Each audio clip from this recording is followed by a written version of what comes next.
6월 1일 수요일입니다. 역대하 22장 1년짜리 왕이라는 주제로 말씀을 나누겠습니다. 먼저 기도로 시작하신 후 성경을 1에서 3 읽기 바랍니다. 꾸준한 영성을 여는 당신의 인생을 변화시킵니다. 말씀 다 묵상하셨습니까?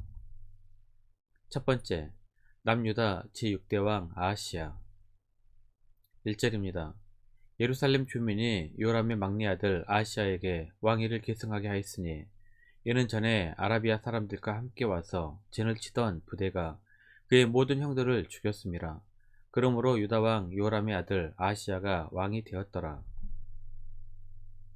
요람은 하나님의 징계를 받고 왕위에 오른 지 8년 만에 비참한 최후를 맞게 됩니다. 이러한 비극의 시작은 아합의 딸 아달랴와 혼인을 했던 데서 비롯합니다.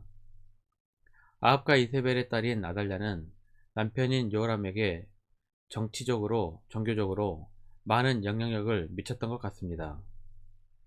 역대하 21장 5절 6절입니다. 요람이 왕에 오를 때 나이가 32세라 예루살렘에서 8년 동안 다스리니라. 그가 이스라엘 왕들의 길로 행하여 아합의 집과 같이 하였으니 이는 아합의 딸이 그의 아내가 되었습니다. 그가 여호와 보시기에 악을 행하였으나 아달랴는 남편 요람이 죽자 아들 아하시야를 왕으로 삼고 뒤에서 수렴청정을 했던 것으로 보입니다. 아들은 호서아비이고 자기 맘대로 정치를 했을 것입니다. 3절입니다. 아하시야도 아합의 집 길로 행하였으니 이는 그의 어머니가 꾀어 악을 행하게 하였습니다. 아하시야 왕이 어머니 아달랴에게 영향을 받았는데 4절에서는 이것을 패망하게 하는 일이었다고 말합니다. 악인 하나가 유다를 패망하게 만들어버린 것입니다. 늘 사람을 조심해야 합니다. 로마서 5장 12절입니다. 그러므로 한 사람으로 말미암아 죄가 세상에 들어오고 죄로 말미암아 사망이 들어왔나니 이와 같이 모든 사람이 죄를 지었으므로 사망이 모든 사람에게 이르렀느니라. 어머니 아달랴는 아하시야 왕에게 북이스라엘이 아람과 전쟁 중이니 가서 도와주라고 명령한 것 같습니다. 5절입니다. 아하시야가 아합의 집의 가르침을 따라 이스라엘 왕 아합의 아들 요람과 함께 길르앗 라못으로 가서 아람 왕 하사엘과 더불어 싸우더니 아람 사람들이 요람을 상하게 한지라. 하나님께서 북이스라엘의 아합 왕가를 심판하기 위해 예후를 들어 사용하셨습니다. 예후가 반역을 일으켜 북이스라엘 9대왕 요람을 살해합니다. 이때 아람과 싸우기 위해 동맹군을 이끌고 왔던 남유다 왕 아하시야도 살해당합니다. 딱 1년짜리 왕으로 생을 마감하게 됩니다. 2절입니다. 아하시야가 왕이 될 때 나이가 42세라 예루살렘에서 1년 동안 다스리니라. 그의 어머니의 이름은 아달랴요 오므리의 손녀더라. 또한 유다왕 아하시야를 방문했던 그의 형제들 42명도 모두 살해당합니다. 북왕국 아합왕가 뿐만 아니라 아합왕가와 정략적 혼인을 맺은 남왕국의 왕가, 왕자들도 모조리 죽게 됩니다. 아합 가문의 유일한 생존자는 아하시야 왕의 어머니였던 아달랴 뿐이었습니다. 두 번째, 아달랴의 권력욕. 10절입니다. 아하시야의 어머니 아달랴가 자기의 아들이 죽은 것을 보고 일어나 유다 집의 왕국의 실을 모두 진멸하였으나 아하시야 왕과 자녀들이 반역자 예후에게 모조리 죽자 정신이 이상해진 것인지 아니면 권력욕 때문인지 손자들을 모조리 숙청해버립니다. 그리고 자신이 남왕국 유다의 왕에 오릅니다. 유다의 여왕이 되어 6년을 통치합니다. 12절입니다. 요아스가 그들과 함께 하나님의 전에 6년을 숨어있는 동안에 아달랴가 나라를 다스렸더라. 왕위에 오르기 위해 형제를 죽이거나 사촌을 죽이는 경우는 있었지만 손자들을 죽이고 할머니가 왕위에 오르는 경우는 역사상으로도 거의 드문 일일 것입니다. 어쨌든 아합과 이세벨의 딸 아달랴는 손자들을 죽이고 남왕국 유다의 여왕으로 등극하게 됩니다.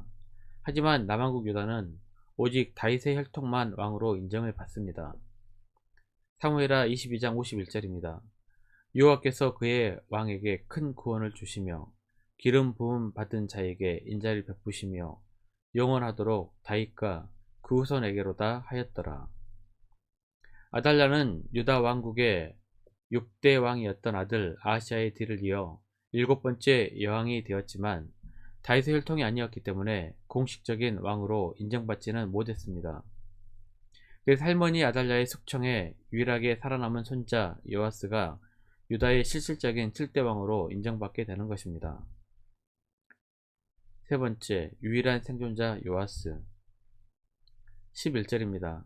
왕의 딸 여호사부앗이 아하시아의 아들 요아스를 왕자들이 죽임을 당하는 중에서 몰래 빼내어 그와 그의 유모를 침실에 숨겨 아달랴를 피하게 하였으므로 아달랴가 그를 죽이지 못하였더라. 여호사부앗은 요람 왕의 딸이요 아하시아의 누이요 제사장 여호야다의 아내이더라. 할머니 아달랴의 숙청 때 유일한 생존자는 요아스입니다. 고모였던 여호사부앗이 자신의 조카 요아스를 숨겨 죽임을 당하지 않았습니다. 이때 요아스는 한 살 먹은 아기였습니다. 아마도 고모 여호사부앗이 굉장히 귀여워했던 조카였을 것입니다. 여호사부앗의 남편은 제사장 여호야다였습니다. 당시 제사장은 보통 왕족과 결혼할 정도로 높은 지위였습니다. 그동안 아달랴는 종교적으로도 많은 영향력을 미쳐 하나님의 제사장들은 핍박을 받았을 것이고 바알의 제사장들이 권력을 쥐고 있었을 것입니다. 역대하 21장 11절입니다. 요람이 또 유다 여러 산에 산당을 세워 예루살렘 주민으로 음행하게 하고 또 유다를 미혹하게 하였으므로. 하지만 하나님의 제사장이었던 여호야다는 하나님의 나라였던 유다의 법을 정확하게 알았습니다. 오직 남유다의 다윗의 후손만이 왕이 될 수 있다는 것을 말입니다. 아달랴가 다윗의 후손을 모조리 숙청한 것은 자신의 권력욕 때문이기도 했지만 다윗의 후손을 제거해 그리스도로 이어지는 계보를 파괴하려는 사탄의 계략이었습니다. 다윗의 후손이 끊어진다는 것은 하나님의 언약이 파괴되는 것을 의미합니다. 이것을 간파했던 제사장 여호야다는 다윗의 후손이었던 요아스를 목숨 걸고 지켰던 것입니다.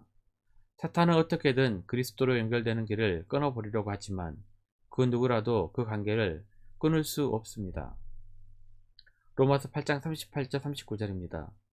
내가 확실하노니 사망이나 생명이나 천사들이나 권세자들이나 현재일이나 장래일이나 능력이나 높음이나 기쁨이나 다른 어떤 피조물이라도 우리를 우리 주 그리스도 예수 안에 있는 하나님의 사랑에서 끊을 수 없으리라. 말씀 요약합니다.